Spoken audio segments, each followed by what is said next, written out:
கடந்த சட்டமன்ற தேர்தலில் 50% போலி பூத் முகவர்களை அண்ணாமலை நியமித்த மோசடி நிகழ்வு தற்பொழுது அம்பலத்திற்கு வந்திருக்கிறது.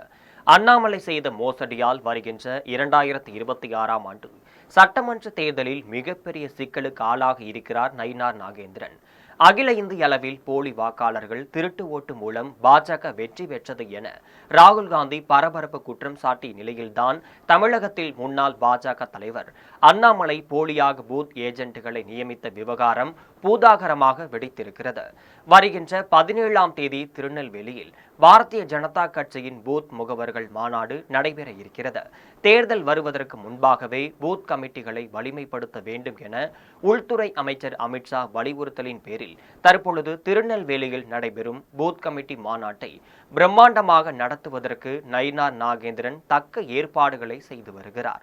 முதற்கட்டமாக திருநெல்வேலியில் நடைபெறும் இந்த பூத் முகவர்கள் கூட்டத்தில் தென்காசி, நெல்லை, விருதுநகர், தூத்துக்குடி, கன்னியாகுமரி ஆகிய 5 மாவட்ட பூத் முகவர்கள் கலந்து கொள்ள இருக்கின்றார்கள்.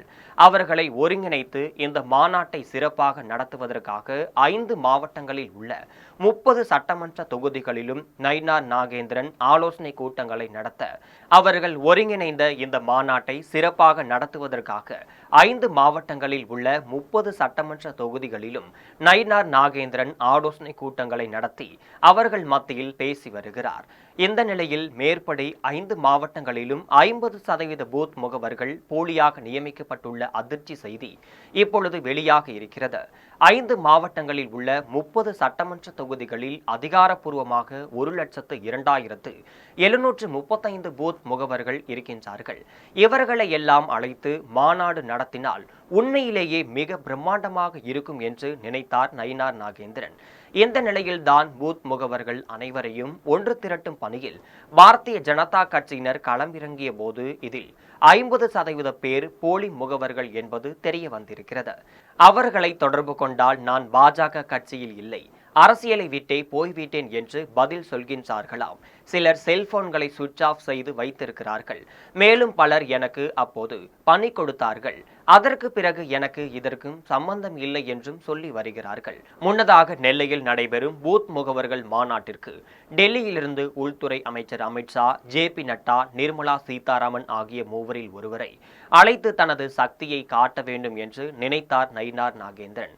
இப்பொழுது ஏற்கனவே அண்ணாமலை நடத்திய மோசடியால் நயினார் நாகேந்திரனுக்கும் தலைக்கு மேல் சிக்கல் ஏற்பட்டு வருகிறது.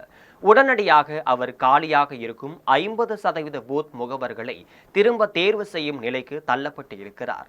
வேறு வழியின்றி தவிக்கும் அவர் இந்த மாநாடு திருநெல்வேலியில் நடப்பதால் தனது பெயர் கெட்டுவிடக் கூடாது என தற்பொழுது இரவு பகலுமாக ஒவ்வொரு சட்டமன்ற தொகுதிக்கும் புதிதாக ஆட்களை சேர்க்கும் பணியில் ஈடுபட்டு வருகிறார். இதில் விசேஷம் என்னவென்றால் இதனைத் தொடர்ந்து கோவை, திருச்சி, திண்டிவனம், சென்னை, மதுரை என ஒவ்வொரு முக்கிய நகரங்களிலும் அந்தந்த சட்டமன்ற தொகுதிக்கு உட்பட்ட பூத் முகவர்கள் மாநாட்டை நடத்த நயினார் நாகேந்திரன் திட்டமிட்டு வருகிறார்.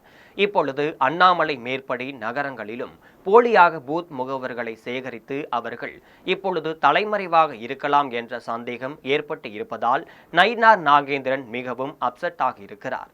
இது தொடர்பாக டெல்லி மேல் இடத்திற்கு நயினார் நாகேந்திரன் புகார் செய்ய இருப்பதாகவும் பேசப்பட்டு வருகிறது. தேர்தல் சமயத்தில் வாக்குகளை முழுமையாக கவர வேண்டும் என்றால் பூத் கமிட்டி முகவர்கள் தான் முக்கியமானவர்களாக செயல்பட வேண்டும். அவர்களை இப்பொழுது பாஜகவில் ஆட்டம் கண்ட நிலையில் இருப்பதால் நயினார் நாகேந்திரன் கொடுக்கும் புகார் மீது டெல்லி மேலிடம் கடுமையான நடவடிக்கை எடுக்கும் என தெரிய வருகிறது. தமிழ்நாடு முழுவதுமே கடந்த தேர்தலில் பாரதிய ஜனதா கட்சிக்கு பூத் கமிட்டி முகவர்கள் கிடைக்காமல் அந்தந்த பகுதியில் யார் யார் கையில் கிடைத்தார்களோ அவர்களை அவசரத்திற்கு பணம் கொடுத்து நியமித்து விட்டதாகவும் சொல்லப்பட்டு வருகிறது. தற்பொழுது அவர்கள் எல்லாம் மாயமாக மறைந்துவிட்ட நிலையில் அண்ணாமலை கட்சிக்கு துரோகம் செய்துவிட்டதாக நயினார் நாகேந்திரன் ஆதரவாளர்கள் காரசாரமாகவே பேசி வருகின்றார்கள்.